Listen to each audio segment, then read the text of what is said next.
Welcome to Beyond Just Money by Kalkinemedia, an independent global media house and investor relations group. Please note that this podcast is for information purposes only.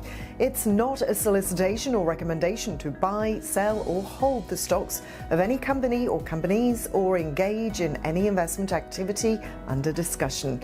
Kalkinemedia is neither licensed nor qualified to provide investment advice through this platform. Hello and welcome to Beyond Just Money. I'm Manisha and with me today is Miss Nidhi Sinha, the head of content at Kalkinemedia. In this episode, we will discuss the Australian EV market and its future. Welcome to the show, Nidhi. Thank you for having me on the show, Manisha. It's always a pleasure.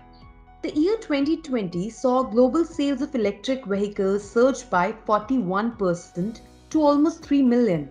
And according to the Global EV Outlook 2021 report released by the International Energy Agency, in April this year, growth is expected throughout the decade. How are you looking at this, Nidhi? Well, we are seeing some booming EV numbers in Australia. About 8,688 electric vehicles have been sold in the first half of 2021, as per the Electric Vehicle Council, which is the national body for the Australian EV industry. This number is representative of 1.57% of the total light vehicle market sales. The country now has over 3,000 public chargers, of which 470 are ultra-fast chargers of 50 kV and above. Moreover, it also represented some 7.2 EVs for every installed public charger. By 2030, Victoria aims for 50% of new vehicles to be zero emission. On the other hand, NSW is working towards increasing its sales to 53% within this decade. So what are the reasons driving the EV market in Australia? I must say that the robust EV policies and a proactive approach by state governments are the secret here.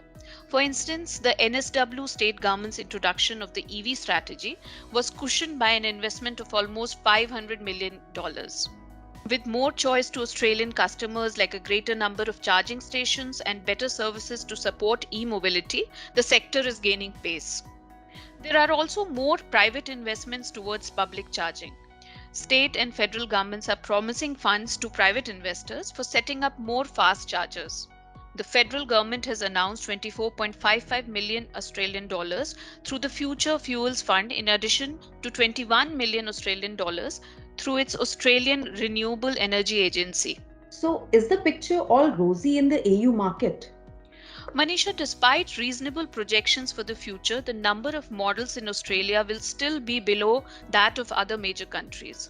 For instance, UK has more than 130 models. The lower model availability in Australia is attributed to unsupportive policies. Thus, global car makers find it challenging to arrange the supply of models to their Australian offices. The federal government's efforts are improving, but there's scope to do much more. And what is your outlook for the EV market? Well, currently the country has 14 models priced under 65,000 Australian dollars, of which 6 have been launched since last year. Overall, the country has 31 EV models for sale. It is projected that there would be 58 passenger models by the end of next year. Also, with car makers confirming the upcoming supply of new EV models into the Australian market, 27 new models are expected by 2022 end. Out of these 27, 20 are expected to be battery EVs, while 7 will be plug-in hybrid models. Controlling carbon emissions is the only way out for sustainable development. Surely electric vehicles can be game changers today. Incentivization to control prices, policy changes, higher investment in charging setups, ensuring more model availability, etc. could be some of the measures that the Australian government can take to sustain and further fuel the growing numbers. Thank you, Nidhi, for sharing your insights with our listeners. Thank you, Manisha. To listen to this podcast again, log on to kalkinemedia.com or subscribe to our YouTube channel. See you soon with yet another insightful episode of Beyond Just Money. Till then, as we say, stay apprised and invest wise with Kalkinemedia. Our listeners are requested to make their own inquiries about any investments, and kalkinemedia strongly suggest that the listeners seek advice from a financial advisor, stockbroker, or other professional as necessary. Kalkinemedia hereby disclaims any and all the liabilities to any listener arising from any use of the information shared or discussed in this podcast. This podcast is available for personal and non-commercial use only.